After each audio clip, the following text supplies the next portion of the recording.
네, 국민의힘 내 친윤그룹을 주축으로 한 대규모 의원 모임 결성 움직임이 일면서 당내 개파 논쟁이 뜨거워지고 있습니다.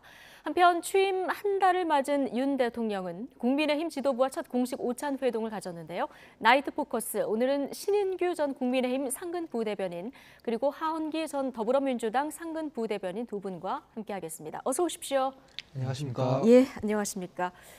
민심 들어볼래, 가칭 민들레라고 전해지던데요. 즉 국민의힘 내 친윤그룹 모임으로 전해지는 이 모임 때문에 좀 시끌시끌한 것 같습니다.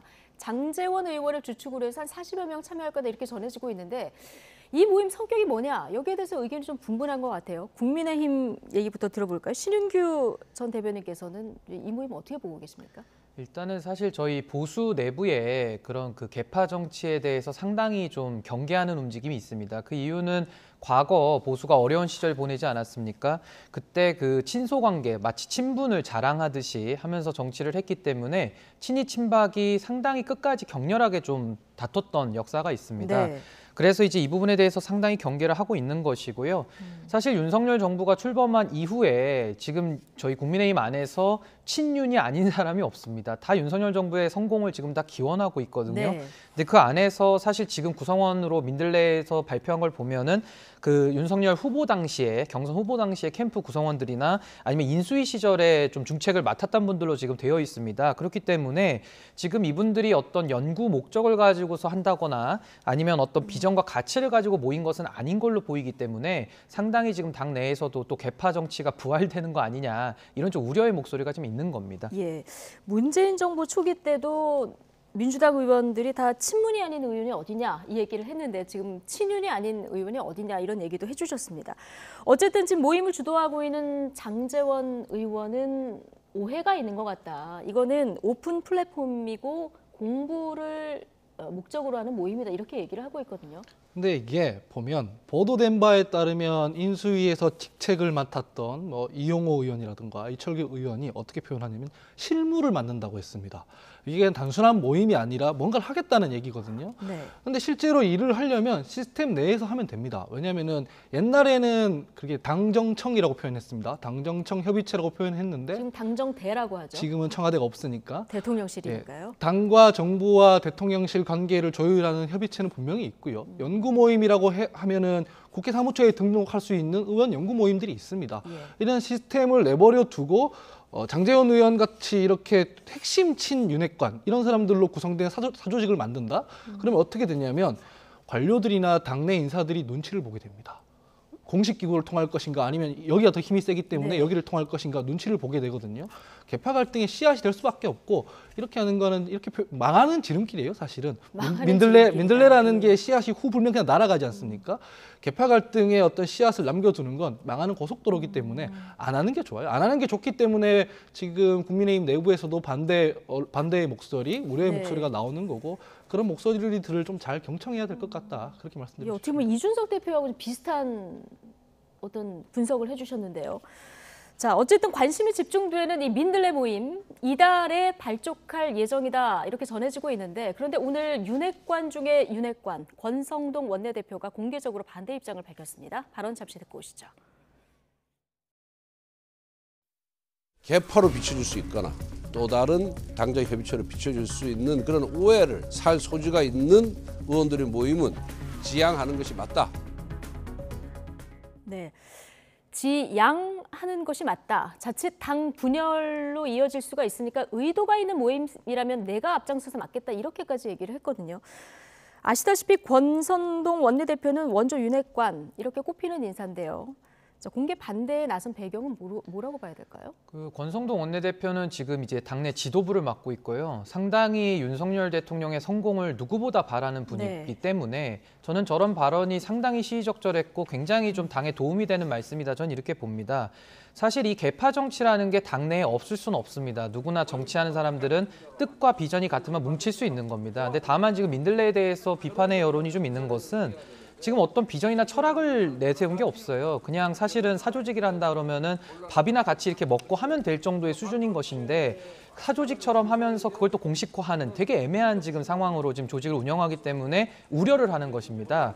그렇기 때문에 지금 어떻게 보면 지금 민들레에서 내세운 것들이 보면 민심을 듣는다 이 정도거든요. 네. 정치인들 누구나 다 민심을 듣는 게 자기 직업입니다. 그리고 또 하나는 뭐 아까 말씀하신 대로 당정대처럼 이제 그걸 약간 운영을 변형해서 하겠다는 것인데 아니 당과 정부와 대통령실이 공식적으로 지도부를 통해서 다 업무 협의가 되고 있는 상황 속에서 본인들이 그걸 하겠다는 게 또 문제고요. 또 여기 주축 인물들을 보면은 아까 처음에도 제가 말씀드렸다시피 상당히 윤석열 대통령과 가깝다라는 것을 많이 내세우시는 분들이 많이 들어가 있습니다. 그렇게 되면 당내에서도 소위 말하는 윤심팔이라 그러죠. 대통령의 뜻이 이렇다라는 식으로 할 건데 이게 뭐 저희 대선 과정 내내 있었던 그 소위 말하는 윤핵관 논란입니다. 그러니까 대통령의 뜻을 빌려서 자신의 정치적 이익을 성취시키려는 이제 그런 식으로 변질될 수 있기 때문에 당내 이런 우려의 목소리는 저는 잘 새겨 들어야 된다 이렇게 봅니다. 예. 당 원내대표이기 때문에 지도부로서 이런 목소리를 낼 수밖에 없다 이렇게 얘기를 해주셨는데요.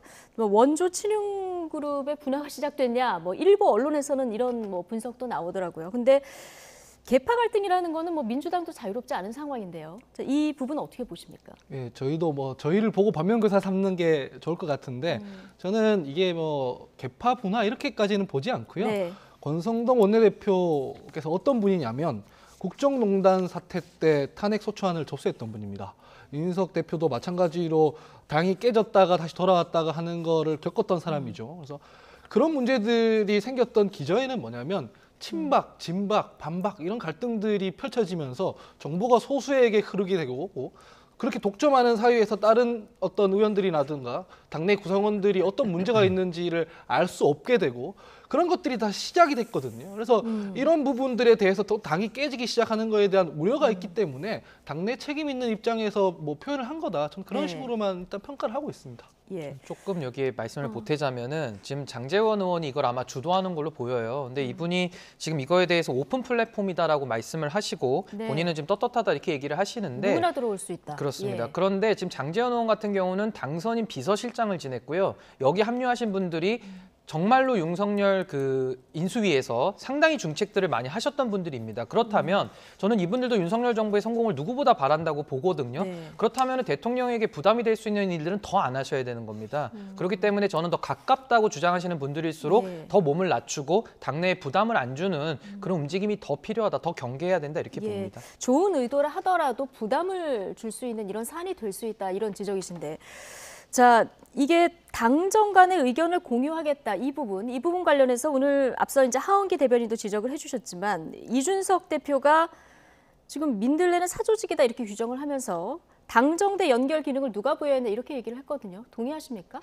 예, 맞습니다. 당정대의 그 협의 기능은 지도부를 통해서 지금도 이제 원활하게 진행이 되고 있는데요. 네. 지금 민들레에서 뭐 장차관들 내지는 청와대 수석들을 불러가지고 뭐 의견을 듣는다, 공부를 하겠다 지금 이런 식으로 얘기를 하면서 이게 약간 당정대의 어떤 서브 버전 아니냐, 내지는 은밀하게 진행되는 그런 어떻게 보면은 국정에 대한 협의체 아니냐 이런 식으로 의심을 사는 것이고 제가 방금도 말씀드렸다시피 이분들이 윤석열 대통령과 멀게 느껴졌던 분들이라고 한다면은 사실 이런 거 오해 안 받을 겁니다. 근데 누구보다 가까운 곳에서 일을 했던 분들이시거든요. 그렇기 때문에 이런 당정대의 서브 버전 아니냐라는 의혹에 대해서는 이분들도 이거는 조금 더 조심하셔야 될 것 같다라는 생각이 듭니다. 이게 그런 거거든요. 왜냐하면은 지난 대선 때 보면 윤석 대표가 결국 못 참고 언론에 나와서 문제 제기를 했던 부분이 있는데 선대위의 개선 안에서 그 시스템 안에서 의사결정이 돼야 하는데 선대위원장인 자기도 모르는 일들이 자꾸 벌어지고 있더라. 그게 뭐냐면 윤핵관 논란이었거든요. 똑같은 일이 국정 운영에 있어서도 벌어질 수 있는 겁니다. 이러면은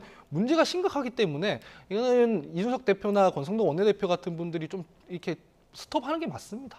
예. 근데 뭐 여러 우려도 나오고 당정대 협의회와 민들레 모임의 역할이 일부 겹친다 하더라도 뭐 민심을 잘 듣고 공유하고 전달하고 이런 순기능을 생각해 볼 수는 없는 겁니까? 순기능이 조금이라도 있다고 한다면 당내에서 이런 반대 목소리가 안 나오겠죠. 왜냐하면 저희가 아까도 말씀드렸다시피 이 친분을 강조하는 정치가 굉장히 후진적입니다. 과거에는 친박이 나왔고 진박이 나왔고 멀박 뭐 이런 식으로 막 단어가 활용이 되면서 상당히 우스꽝스러운 모습을 많이 보였거든요.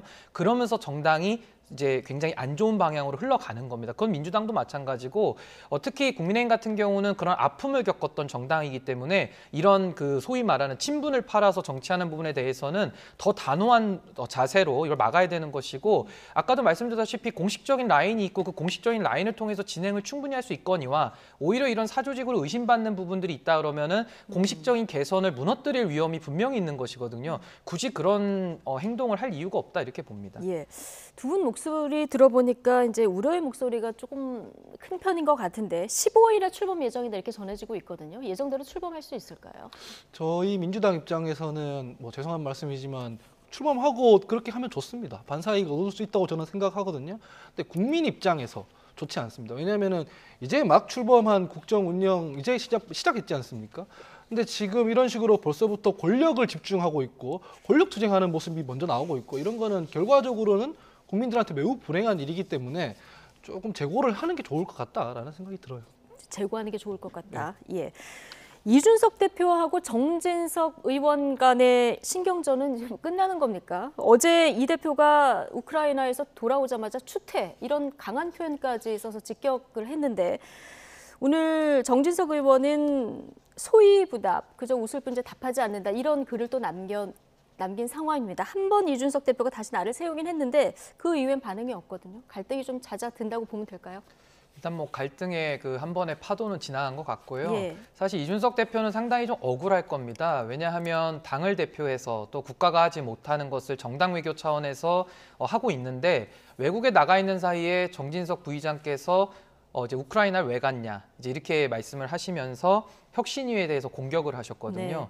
그러니까 그런 부분들에 대해서 상당히 정치적인 의도가 있다라고 읽힐 수밖에 없었습니다. 그래서 거기에 대해서 이준석 대표가 또 이렇게 반박을 하니까 또 정진석 부의장께서도 거기에 대해서 상당히 또 격렬한 반응을 보이셨거든요. 예. 그렇기 때문에 사실 뭐 어떻게 보면 이건 표면적으로 드러난 것은 중진 의원과 당대표의 갈등이라고 볼 수 있겠습니다만은 결국 그 내면에는 혁신위를 둘러싸고 우리 당이 혁신이 필요한지에 대한 견해 차이가 있는 겁니다. 네. 그러니까 소위 말하는 정진석 부의장 같은 경우에는 당의 혁신이 지금 필요 없다는 뜻이고 이준석 대표 같은 경우는 더 혁신해야 된다는 뜻이거든요. 이겼을 때 혁신해야 된다. 그렇죠. 여기에 대해서는 국민들의 뜻을 물어봐야 되는 것입니다. 이번 선거에서도 투표율이 50%로 나타났는데요. 사실 거기에 대해서 굉장히 저조한 투표율이라는 것은 민주당에 대한 실망도 있는 것이지만 국민의힘에 대해서 국민들이 마음을 열지 못하는 부분도 분명히 그 안에 있는 것이거든요. 그래서 선거에서 이겼기 때문에 좀 더 혁신하자라고 지금 말하고 있는 것인데 여기에 대한 견해 차이가 분명히 있는 것이고 저는 다만 이제 이준석 대표에게도 하나 좀 말씀을 드리자면은 많이 억울할 겁니다. 그리고 그걸 다 국민들과 당원들이 알고 있습니다. 그래서 거기에 대해서 조금 더 인내하는 모습으로 자신의 감정을 다 표출하지 말고 조금 더 차분하게 대응을 해주시면 어떨까 이런 생각도 좀 듭니다. 네. 하은기 대변인께서는 누구 말이 더 설득력 있어 보이십니까? 저는 일단은 정진석 그 부의장께서 조금 부적절하게 굴고 있는 것 같아요. 사실은 이따 또 얘기할 거지만 우크라이나 방문 같은 경우에는 좀 정교하게 비판할 수 있는 여지가 있어 보입니다. 제가 예. 봐도. 근데 지금 비판하는 방식이 뭐냐면 내가 선배인데 뭐 이런 식으로 지금 하고 있지 않습니까?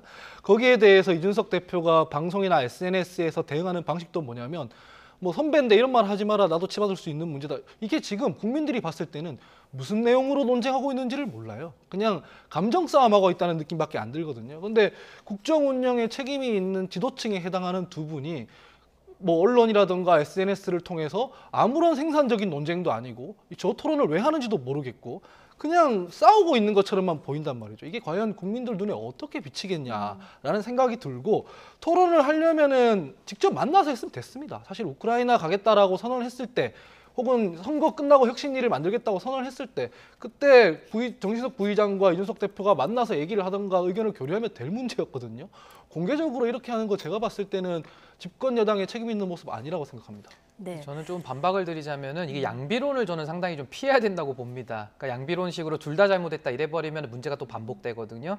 이번에는 명확하게 대표가 우크라이나에 나가 있는 상황에서 예. 정진석 부의장이 먼저 페이스북으로 자신의 의견을 공개적으로 피력을 하면서 이게 시작이 됐습니다. 그래서 이것은 정진석 부의장께서 조금 경솔하게 행동을 하신 것 같고 다만 이준석 대표도 당의 대표 아닙니까? 대표라 그러면은 부의장도 다 부의장님까지도 다 아우를 수 있는 그런 예. 리더십이 있어야 된다고 보기 때문에 조금 더 인내하면서 감정을 추스려야 된다 이렇게 봅니다. 근데 제 입장에서는 예. 양비론이 아니라 그냥 국민의힘의 모습이 되게 국민들한테 안 좋게 비춰질 것이다라고 하는 겁니다. 네.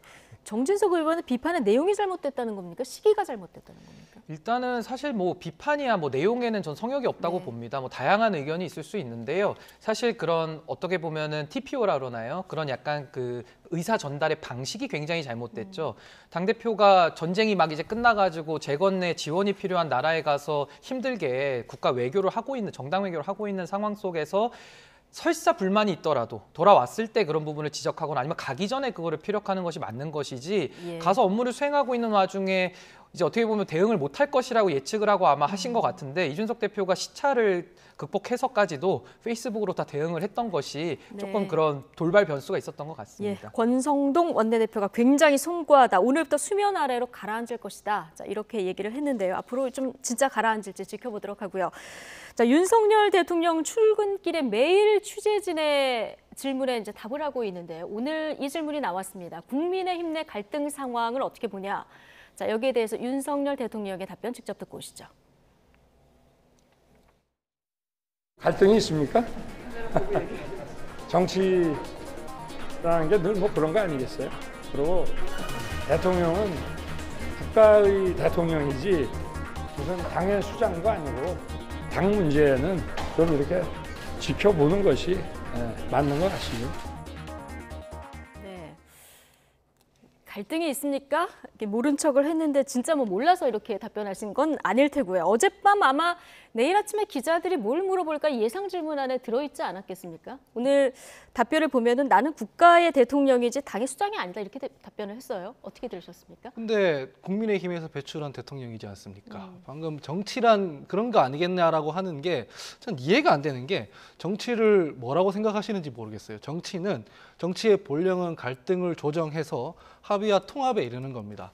근데 당에 책임 있는 분이면은 여기에 대한 입장은 있을 수 있지 않습니까? 빨리 수습했으면 좋겠다. 혹은 방금 신인규 부대변인이 말씀하신 것처럼 윤석 대표가 억울한 측면이 있지 않습니까? 당의 대선과 지선을 이끌었던 당대표인데 너무 흔드는 건 좋은 것 같지 않다. 뭐 이런 얘기도 할 수 있는 거거든요.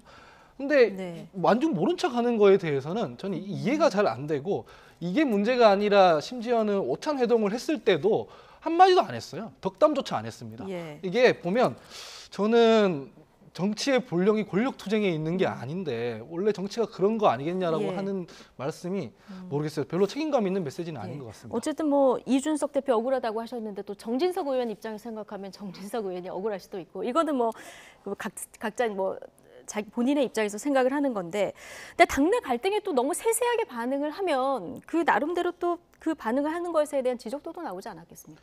저는 오늘 윤석열 대통령의 발언을 지켜보면서 네. 상당히 센스 있다. 센스 저는 이렇게 있다. 평가를 하고 싶고요. 그러면 어제 이렇게 답변해야겠구나 이렇게 생각을 하고 갔을까요? 예, 미리 생각하고 하신 것 같습니다. 예. 근데 저는 사실 이게 갈등 사안도 아닌 게요. 사실 네. 이준석 대표가 당내에서 이렇게 공격당하는 일이 한두 번이 아니었습니다. 지금 뭐 선수만 바뀔 뿐이지 다 돌아가면서 이준석 대표 한 번씩 다 긁고 있었거든요. 거기에 대해서 이준석 대표는 사실 좀 감정을 배제한 채 좀 대응을 했으면 참 좋겠는데 이게 또 워낙 참 공격이라는 것이 거세다 보니 이제 여기에 대해서 좀 쌓였던 울분들이 좀 튀어나왔던 걸로 보이고요. 아마 대통령께서도 이런 부분들을 좀 이해하는 면도 분명히 있을 겁니다. 예. 그리고 저는 좀 강조하고 싶은 것은 사실 저렇게 어떻게 보면은 당청이 분리되는 상황 속에서 당내에 어떤 갈등이 설사 있다 하더라도 대통령이 국민의 대통령이지 당수가 아니라는 말씀은 저는 참 올바르신 인식이라고 예. 보고요. 당내 갈등에 대해서 대통령이 감나라 배나라 하는 것 자체가 저는 더 이상하다고 생각을 합니다. 당내에서 갈등이 설사 있더라도 당원들이 지혜를 모아서 해결하는 것이 옳다 이렇게 봅니다. 예. 자, 이런 가운데 윤석열 대통령 오늘 여당 지도부와 취임 후에 첫 오찬 회동을 가졌죠. 갈비찜, 미역국, 과일 도시락 먹으면서 화기애애한 분위기 속에 진행이 됐는데요. 잠시 보고 오시겠습니다. 오히려 진짜 오랜만에 친정 식구들 만나는 거 젤렌스키 대통령하고 그쪽 사람들 만나보니까 좀 어떻습니까? 종전이 가까운 시기에 되게 어려워 보이고 내부 정치적 상황이 있는 것 같고, 그래서 뭐 종전을 쉽게 언급하기 어려운 상황도 있는 것 같고, 그리고 안에서도 뭐 이견이 조금씩 있는 것 같고. 네. 어제 이준석 대표가 우크라이나에서 귀국을 했기 때문에 자연스럽게 우크라이나 관련 이야기가 소재로 등장했는데 어쨌든 이번에 지방선거도 이긴 만큼 전체적으로는 좀 분위기가 좋아 보입니다. 예, 아무래도 사실 선거 승리라는 그런 기쁨을 가지고 만난 모임으로 보이고요. 그래서 사실 분위기는 상당히 오늘 좋아 보였습니다. 물론 이제 당내에 조금의 이런 해프닝들이 좀 있었기 때문에 이제 그 네. 부분에 대해서 또 어떠한 또 돌발 상황이 있지 않을까라고 또 걱정도 사실 하긴 했었지만은 그래도 오늘 그 대통령과 국민의힘 대표 이준석 대표와의 그런 만남은 상당히 유의미하고 화기애애하고 보기 좋았다 이렇게 평가하고 싶습니다. 예. 윤석열 대통령 민생이 중요하다. 연일 이 부분 강조하고 있는 이런 상황이고요. 풀어야 될 문제도 많은데 오늘 여당 지도부와 만났는데 야당 지도부와도 그 소통을 좀 해야 되지 않겠습니까? 예, 야당이랑도 당연히 제안한 의제를 정해서 만나야 될 것 같고 예. 근데 의제라는 게 되게 중요한 것 같아요. 오늘도 보면 이를테면 우크라이나 얘기만 했잖아요. 제가 그거 보면서 이해가 잘 안 됐던 부분이 많이 있었어요. 예. 보면 뭐냐면은 우리가 좀 지원 체계나 이런 거를 빨리 법적으로 결론을 내야 뭐 이준석 대표가 특사로 갈 수도 있고 이런 얘기들을 하더라고요. 되게 의아했습니다. 지금 국정 운영을 하고 있는 주체들이지 않습니까? 예. 제가 그 얘기를 들으면서 이준석 대표는 우크라이나를 왜 갔는지 모르겠다는 생각이 들었어요. 이게 사실 그런 논리들이 당내에서도 많이 나왔는데 얼마 전에는 김종인 위원장도 우크라이나 왜 갔는지 모르겠다 뭐 이런 식으로 말씀하더라고요. 상당수 국민들이 그렇게 생각하고 있을 겁니다. 여기에 대한 평가를 할 때 뭐 대통령이 우크라이나 사람들 젤렌스키 다 절박할 것이다 하니까 윤석 대표가 절박하다 이런 정도의 지금 피상적인 얘기들을 하고 있는데 절박하죠. 절박하니까 만나는 겁니다. 전시 상황에서 대한민국쯤 되는 나라에 책임 있는 어떤 지도부가 왔으면 뭔가 얻을 게 있어서 나온 거란 말이죠. 네. 이게 뭐 구체적으로 무기일 수도 있겠고, 뭐 지원일 수도 있겠고, 국제사회와의 연대일 수도 있겠고, 이게 다 외교 문제거든요. 그러면은 이제 이준석 대표가 그냥 청년 이준석이 아니라 집권 여당의 당 대표인데 분명한 목적과 어떤 성과를 들고 갔어야 되거든요. 근데 지금 그런 내용이 하나도 안 나옵니다. 이러면은 절박한 우크라이나를 이용한 것도 아니고 뭐 이해할 수가 없단 말이죠. 그러니까 예. 뭐 자유를 말하고 뭐 위로하러 갔다 이건 이상한 일이지 않습니까? 그래서 제가 한 번도 어떤 패널들한테 우크라이나 왜 갔습니까? 목적이 뭡니까? 했을 때 대답을 시원하게 들은 게 없어요. 그래서 이거 되게 문제가 있어 보이더라고요. 예. 지금 뭐 공개된 내용만 저희가 보여드렸고 뭐 비공개된 뭐 화면에서는 조금 더 깊이 있는 대화가 오가지 않았을까 싶기도 한데요. 어떻게 보십니까? 네, 저는 뭐 이 부분에 대해 설명을 좀 드려야 될 것 같은데 네. 이제 우크라이나에 왜 갔냐 이건 뭐 정진석 부의장님도 물어보셨기 때문에 설명을 좀 드리겠습니다. 지금 우크라이나가 사실 러시아의 침공을 받아가지고 상당히 어려운 입장 속에 있지 않았습니까? 당연히 전쟁 중에는 갈 수가 없습니다. 지금 이제 전쟁이 어느 정도 좀 종식이 돼가고 있기 때문에 가는 것이고요. 사실 그런 자유진영의 연대라는 것은 굉장히 중요한 겁니다. 저희가 이게 지금 막 튀어나온 것이 아니고요. 선거 기간 내내에서도 당사에다가 우크라이나 국기를 쏜다든지 저희가 세계 시민의 연대라는 걸 윤석열 대통령도 취임사에서 강조를 했었습니다.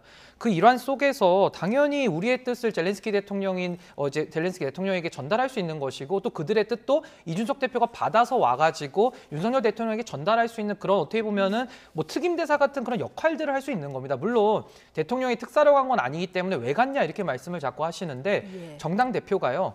대사들도 만나고요. 또 외국에 나가서 정당 외교 충분히 할 수 있는 겁니다. 근데 정당 외교하는 것 자체를 뭐라고 하신다 그러면 그건 정당의 기본을 모르시는 것이고 왜 많고 많은 나라 중에서 왜 우크라이나를 갔냐 이렇게 묻는다고 하신다면은 제가 방금 설명드린 걸로도 네. 충분히 납득이 될 것 같습니다.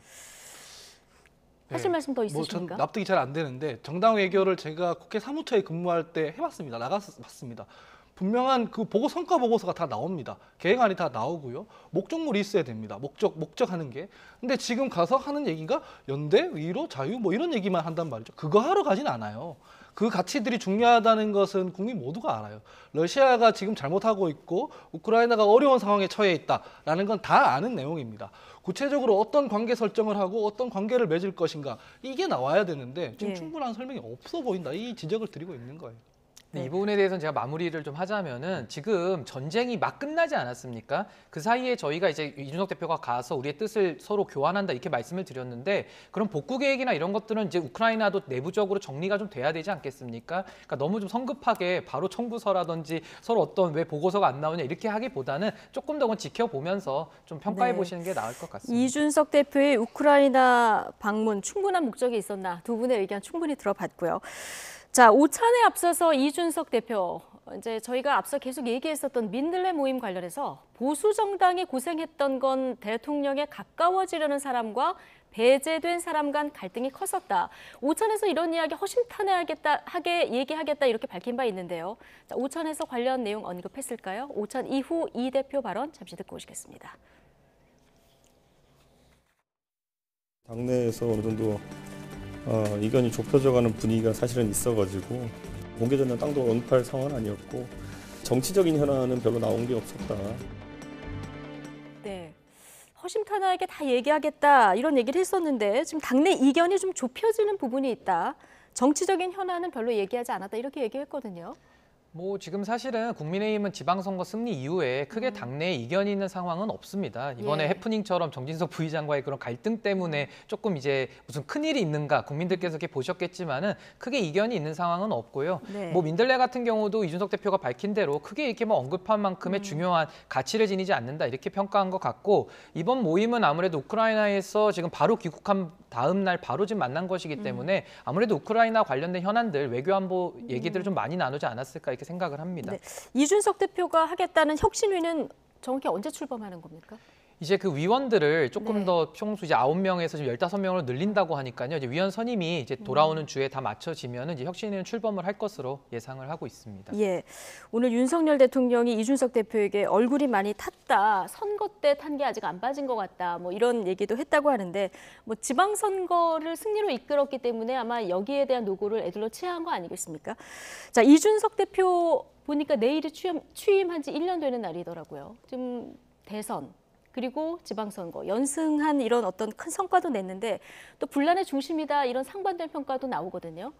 영선의 30대 당대표 1년 두 분 평가를 들어볼 텐데 먼저 하은기 대변인 의견 들어볼까요? 저는 정치인으로선 잘했다고 생각합니다. 가장 중요한 당대표의 역할은 대선과 지방선거를 이기고 지지율을 회복하는 일일 텐데 그건 다 성공했습니다.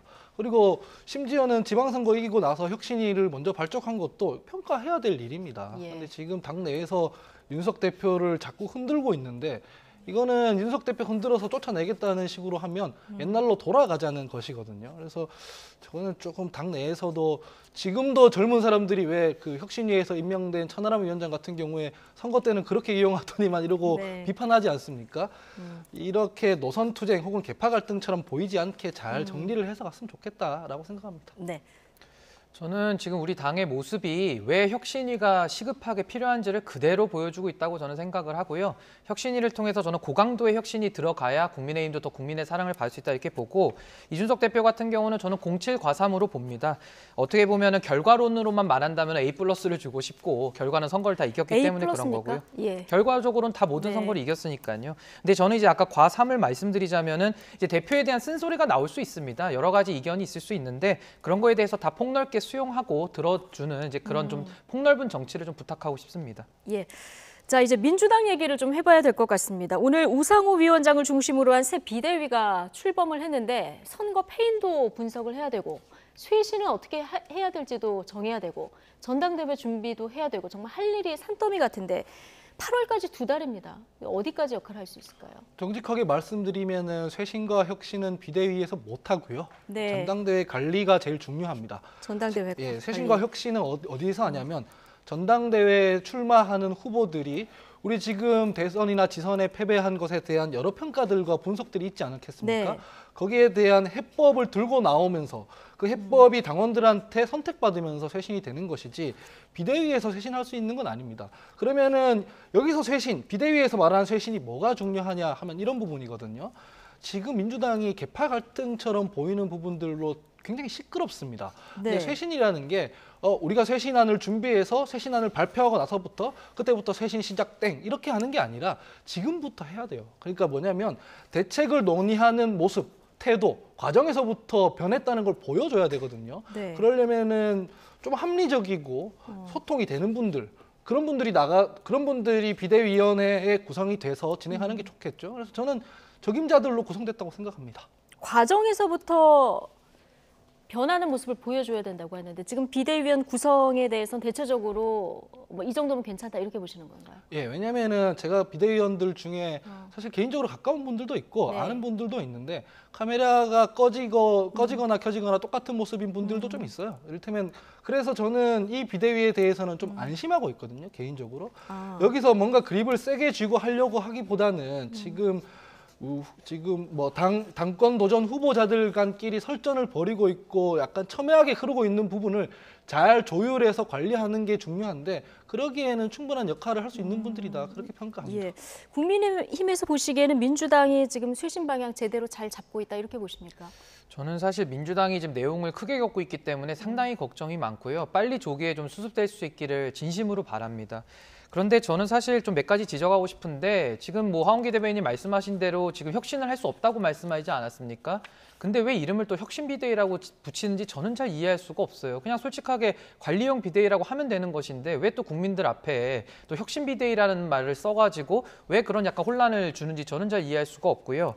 두 번째는 이제 우상호 비대위원장 문제인데 사실 우상호 비대위원장 같은 경우는 저는 586 중에서 그나마 양심이 좀 있는 의원으로 저는 봅니다. 그래서 아무래도 총선에 불출마도 선언을 하셨기 때문에 아마 모신 걸로는 보입니다만은 이분은 대선 때 총괄선대 본부장을 하셨거든요. 네. 그럼 대선 패배에 직접적 책임 있지 않습니까?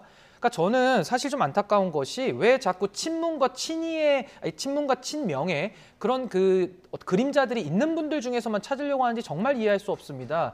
왜냐하면 김혜영 의원이나 박용진 의원 같은 정말 개혁적이고 중도층이 선호하는 인물들이 있거든요. 왜 이런 분들에게는 비대위원장 자리를 못 주는 겁니까? 저는 그런 것이 참 의아하고 이런 식으로 우상호 의원처럼 대선 패배에 책임 있는 사람이 혁신을 한다 그러면 혁신 비대위도 일단 아니고요. 혁신을 할 만한 주체가 아니다. 혁신의 네. 쇄신의 대상인 분이 어떻게 비대위를 이끌면서 쇄신을 외치겠습니까? 예, 일단 그 패배한 선거에서 자유로운 분이 좀 더 맡았으면 어땠을까 이런 조언도 주셨는데 어쨌든 당장 전당대회 룰을 수정할지 말지 이게 가장 관건인 것 같습니다. 오늘 우상호 위원장은 당 규칙이라는 건 오랜 역사 속에 정립돼 왔고 한쪽 편을 들기는 어렵다 이렇게 얘기를 했는데요. 좀 어떻게 조정될까요? 글쎄요, 저는 방금도 말씀해 주셨지만 이 혁신형 비대위라고 이름 붙인 이유를 저도 모르겠습니다. 그냥 비대위원회라고 했으면 될 거라고 생각을 하고요. 예. 룰 바꾸는 거 이런 거 시합 앞두고는 못합니다, 사실은. 왜냐면은 실제로 문제가 있다 하더라도 진작했었어야 되는 문제지 시합 앞두고 바꾼다 그러면 누구한테 유리하게 흐를 것인가 이런 첨예한 또 이슈가 생기고 갈등이 생기기 때문에 쉽지 않은 문제일 겁니다. 항상 바꾸려고 드는 쪽이 더 큰 에너지가 필요한 법이거든요. 우리 개헌으로 예를 들면 개헌해야 된다는 공감대가 있지만 바꾸려고 드는 쪽이 에너지가 너무 많이 들기 때문에 안 되는 거 아니겠습니까? 안 바꾸려고 드는 쪽은 그냥 가만히 있기만 해도 되는 거거든요. 그래서 이 부분에 대해서는 당장 룰을 바꾸는 것보다 예. 어떻게 하면 절충해서 합의에 이르게 할 것인가가 더 중요하기 때문에 그런 역할을 하기에는 우상호 위원장이 적임자다 그렇게 생각합니다. 예. 저는.